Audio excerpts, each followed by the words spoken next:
of your school life. This is class 12th and you all are commerce students. You have all completed your class 11th and basics आप जानते हैं accountancy and business studies के. यहाँ पर हम accountancy and business studies का ही सारा syllabus cover करेंगे of class 12th. Alright, एक क्लास हम business studies की लेंगे, एक क्लास हम accountancy की भी लेंगे. ठीक है. So सबसे पहले हम business studies से start करेंगे. आप जानते हैं क्लास 12th में आपके बोर्ड एग्जाम्स होते हैं.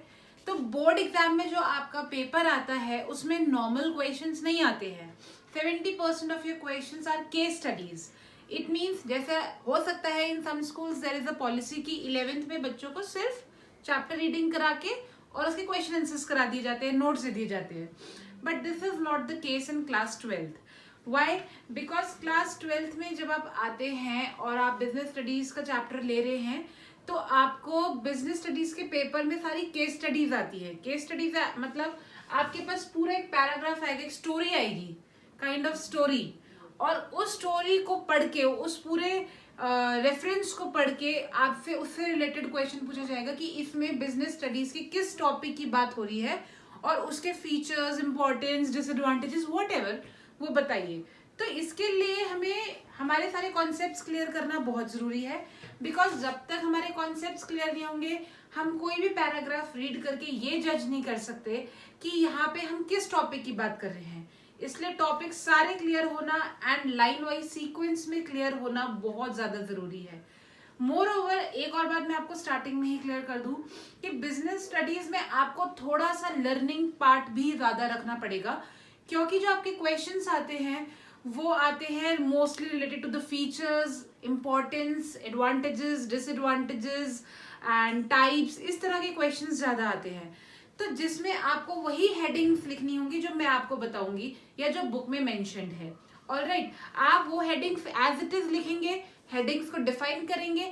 यही एक प्रॉपर तरीका होता है आंसर देने का. किस तरीके से आप आंसर देंगे, कैसे आपको आंसर लिखने हैं ताकि आपको 6 मार्क्स के क्वेश्चन में पूरे 6 आउट ऑफ 6 मिले, वो भी हम इस चैनल में डिस्कस करेंगे. नाउ जब हम बिजनेस स्टडीज की बात करते हैं students, which is also known as commerce, commerce subject भी कहा जाता है इसे आईसीएसई बोर्ड में, सीबीएसई बोर्ड में इसे बिजनेस स्टडीज कहा जाता है. तो बिजनेस स्टडीज में आपका अब जो सिलेबस है, पिछले साल आपने कुछ बेसिक्स पढ़े होंगे जैसे types of business firms 11th class में, जिसमें आपने sole proprietorship, partnership, company, LLF, ये सब पढ़ा होगा, है ना. तो इस बार आपका जो सिलेबस है वो बिल्कुल चेंज हो गया है. अब आप पढ़ेंगे इसमें मैनेजमेंट. आपकी पूरी बुक मैनेजमेंट में बेस्ड है, भले ही वो फाइनेंशियल मैनेजमेंट हो, वो नॉर्मल मैनेजमेंट हो या फिर वो मार्केटिंग मैनेजमेंट हो, पूरी बुक आपकी मैनेजमेंट पे बेस्ड है. तो आपका बुक का सिलेबस पूरा मैनेजमेंट है. ठीक है. तो हमें सबसे पहले मैनेजमेंट में क्या होता है ये जानने से पहले हमें ये पढ़ना पड़ेगा कि मैनेजमेंट क्या होता है. देखिए, हमारे इस बार कोर्स में ऐसे कई टॉपिक्स आएंगे जैसे कि लीडरशिप, जैसे कि कम्युनिकेशन, जैसे कि सुपरविजन, जैसे कि मैनेजमेंट. तो आप वही वर्ड का दोबारा से यूज नहीं करेंगे जो आपसे क्वेश्चन पूछा जाएगा. फॉर एग्जाम्पल, अगर आपसे पूछा जाता है व्हाट इज मैनेजमेंट, तो आप ये जवाब नहीं देंगे टू मैनेज. अगर आपसे पूछा जाए व्हाट इज लीडरशिप, तो आप ये जवाब नहीं देंगे as a leader, I am working as a leader. What is the meaning of communication, to communicate. नहीं, वो आपका क्वेश्चन है, उसको आपको समझाना है कि वो क्या होता है. आप उसी वर्ड को आंसर में लिख देंगे तो वो आपको 0 मार्क्स मिलेंगे. उसी तरीके से अगर हम बात करें मैनेजमेंट की, व्हाट इज मैनेजमेंट, तो आप ये नहीं लिख सकते टू मैनेज, क्योंकि वही हम पूछ रहे हैं कि मैनेजमेंट क्या होता है. तो सबसे पहले मैनेजमेंट मैं आपको बता देती हूँ कि मैं कौन सी बुक रेफर करने वाली हूँ. आपके पास जो भी बुक है, आपके स्कूल ने जो रेफर करी आप उसे यूज कर सकते हैं, नो प्रॉब्लम. बाकी I will be using RK Singla. मैं आरके सिंगला यूज करूंगी और आपको नोट्स देने के लिए आरके सिंगला यूज करूंगी. बाकी case studies and other topics I have got so many books, वो मैं आपको टाइम टाइम बताती रहूंगी कि किस बुक से मैं कौन से नोट्स दे रही हूँ आपको. ठीक है. लेकिन पढ़ाने के लिए मोस्टली मैं आरके सिंगला यूज करूंगी. तो जिन बच्चों के पास बुक्स नहीं है या जिनको रिकमेंड नहीं की गई है उन्हें मैं यही सजेस्ट करूंगी कि वो आरके सिंगला ले सकते हैं. उसमें नोट्स काफी इजी भी है और ज्यादा इजीली अंडरस्टैंड हम कर सकते हैं उसे रीड करके, उसकी लैंग्वेज काफी इजी है. So we will start with our first topic. हमारा फर्स्ट टॉपिक है आज मैनेजमेंट, कि मैनेजमेंट क्या होता है. So I will write down कि मैनेजमेंट का मतलब क्या होता है.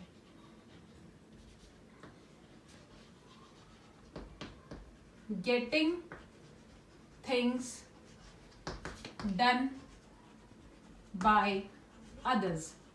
Very simple statement, getting things done by others, यही मतलब है मैनेजमेंट का। देखो, मैनेजमेंट का मतलब ये नहीं है कि अगर मैं कोई कहीं पे बॉस हूं कि मैं वहां जाके सारा काम करूंगा, मेरा कितना अच्छा मैनेजमेंट। ओके, हम कहाँ थे? मैनेजमेंट पे। देखिए, मैनेजमेंट का मतलब क्या होता है? मैनेजमेंट का मतलब है getting things done by others.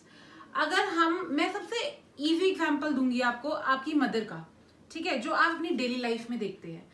देखो, कॉमर्स एक ऐसा सब्जेक्ट है जो हमारी पर्सनल लाइफ से काफी जुड़ा हुआ है। हम सब कुछ वो अपने आसपास देखते हैं, पर हम रियलाइज नहीं कर पाते कि हम वही चीजें पढ़ रहे हैं। जैसे अगर मैं आपको एग्जांपल दूं आपकी मदर का, हमारी मदर क्या करती है? पूरा घर संभाल के रखती है ना। लेकिन उनके लिए भी ये पॉसिबल नहीं है कि वो सुबह से लेकर रात तक सारा काम खुद करे। वो सारा काम डिस्ट्रीब्यूट करके रखती है कि ये आपके हिस्से का काम है, ये पापा के हिस्से का काम है, ये मेरे हिस्से का काम है, ये मेड के हिस्से का काम है। पर वो सारा काम सबसे कैसे करवा लेती है हमें पता भी नहीं चलता। तो यही होती है एक मैनेजर की skill.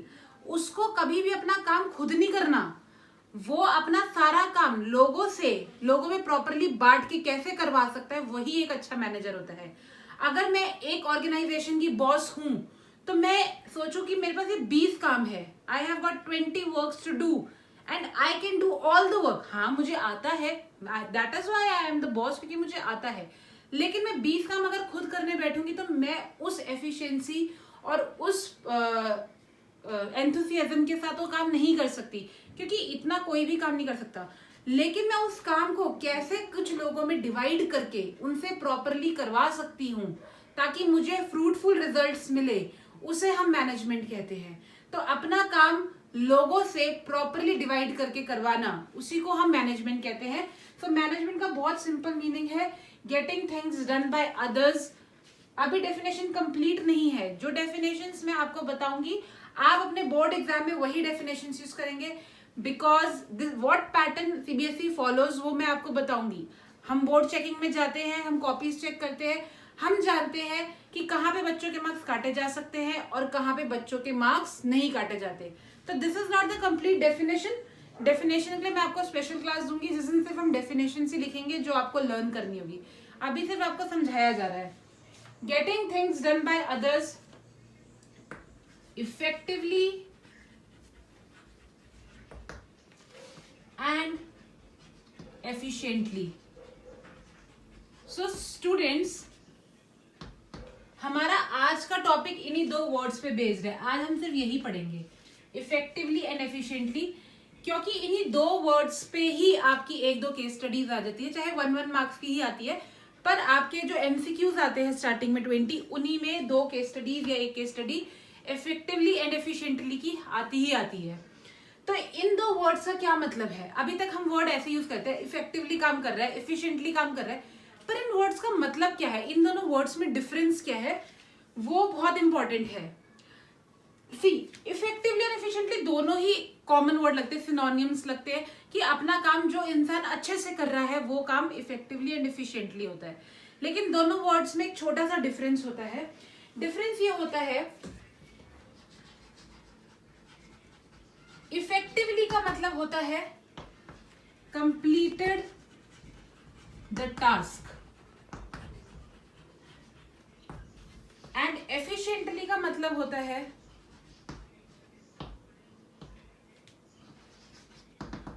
Completed the task without any wastage of resources. दोनों ही केस में एक एम्प्लॉय अपना काम कंप्लीट कर रहा है, चाहे वो इफेक्टिवली वाला केस हो या एफिशिएंटली वाला केस हो। अगर एक एम्प्लॉय है ए, तो अगर मैं आपसे पूछूं क्या ए अपने काम में इफेक्टिव था या एफिशिएंट था, और उसने दोनों ही केस में अपना काम पूरा किया है, तो दोनों ही केस में वो इफेक्टिव भी है और एफिशिएंट भी है। लेकिन केवल उसने अपना काम पूरा किया है, he has completed his task, he is effective. लेकिन ए ने अपना टास्क कंप्लीट किया है और रिसोर्सेज भी वेस्ट नहीं की, then he is an efficient employee. For example, एक प्रोडक्शन मैनेजर ने एक टारगेट दिया कि उन्हें 100 शर्ट्स प्रोड्यूस करनी है। कितनी शर्ट्स प्रोड्यूस करनी है? 100। किस कॉस्ट पे? एट द रेट ऑफ 100 पर शर्ट। एक प्रोडक्शन मैनेजर ने एक एम्प्लॉय को टारगेट दिया है कि दो एम्प्लॉय को टारगेट दिया, employee A and employee B, दो एम्प्लॉयज को टारगेट दिया कि आपको 100 शर्ट्स बनानी है और एक शर्ट की कीमत 100 रुपए से ज्यादा नहीं आनी चाहिए। दोनों ही अपना अपने काम में लग गए, दोनों ने ही 100 शर्ट्स प्रोड्यूस कर दी, ठीक है। लेकिन ए ने उसे प्रोड्यूस किया ₹100 में और बी ने किया ₹105 में। इन्हें समय दिया गया था 10 दिन का। फॉर से ए ने 10 डेज में कंप्लीट कर दिया, लेकिन बी ने सिर्फ 8 दिन में कंप्लीट कर दिया अपना काम, सिर्फ 8 डेज में। अब हमें यह जज करना है कि इनमें से कौन इफेक्टिव है और कौन एफिशिएंट है। So first thing that you have to keep in mind is who has completed the work. इनमें से काम किसने कंप्लीट किया है? दोनों ने ही वक्त रहते काम पूरा कर दिया है। वक्त रहते दोनों ने काम पूरा कर दिया है, मतलब दोनों इफेक्टिव है। पहले हम सिर्फ इफेक्टिव के बारे में सोचेंगे। इफेक्टिव देखने के लिए हमें सिर्फ ये देखना है कि किसने अपना काम पूरा कर दिया है। दोनों अपने गिवन टाइम पे अपना काम पूरा कर चुके हैं। It means both of them are effective, alright. लेकिन किसने रिसोर्सेज वेस्ट नहीं करी? इन्हें टारगेट दिया गया था 100 रुपए का। ए ने खर्च करे 100 रुपए, लेकिन बी ने खर्च करे 105 रुपए। इसका मतलब बी रिसोर्सेज को बचा नहीं पाया, उसने रिसोर्सेज को 5 रुपीज पर शर्ट पे उसने वेस्ट किया। Therefore, he is not an efficient employee, but A is an efficient employee. So, effective और efficient में सिर्फ इतना ही डिफरेंस होता है। अगर आप अपना काम पूरा कर रहे हैं तो आप इफेक्टिव हैं, लेकिन आप पैसों को वेस्ट किए बिना काम पूरा कर रहे हैं, गिवन अमाउंट में काम पूरा कर रहे हैं, उससे कम में काम पूरा कर रहे हैं, then only you are efficient. अगर आप उस रिसोर्स को वेस्ट कर रहे हैं, उससे ज्यादा पैसे लगा रहे हैं, then you are not an efficient employee, you are just effective. अगर आप अपना टारगेट भी पूरा ना कर पाते, 100 शॉर्ट्स भी प्रोड्यूस ना कर पाते, तो ना ही आप इफेक्टिव होते और ना ही आप एफिशिएंट होते। आई होप आपको इफेक्टिव और एफिशिएंसी में डिफरेंस पता चल गया होगा और मैनेजमेंट का मतलब भी समझ आ गया होगा कि मैनेजमेंट क्या होता है। मैनेजमेंट है अपना काम दूसरों से करवाना इफेक्टिवली एंड एफिशिएंटली, ताकि उसका फ्रूटफुल रिजल्ट आ सके, ठीक है। और इफेक्टिवली और एफिशिएंसी में मैंने आपको डिफरेंस बता दिया है। Just completing your task is effectiveness, whereas completing your task without wasting resources is efficiency. We will discuss 2 case studies related to it from RK. Singla itself.